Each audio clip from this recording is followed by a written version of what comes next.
Alam nyo guys, naniniwala na ako sa kasabihang travel more, worry less. Nung nagsimula ako maging digital creator, sabi ko sa sarili ko, posting videos of my daily activities would be enough. Akala ko it would end there. Habang tumatagal pala, lalong nagiging curious ako to travel places and discover more things. I remember nga how I started. My first time sa school, habang nagbi-video was trying to ask my co-teacher, Ma'am Cristel, saying, Ma'am Cristel, ano bang magandang content? And she replied, yung mga content mo. At hindi ko na malayang, eto na pala ako. Marami na rin palang nalakbay.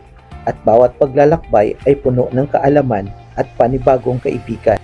Puno ng napakaraming adventures and experiences and more bonding with the family. Cheers to the 16K followers pala. Maraming salamat sa pagsusubaybay at pag-react sa mga posts ko. Ginawa ko ang video ito dahil today, naging 16K followers na tayo. Maraming salamat. See you in my next video.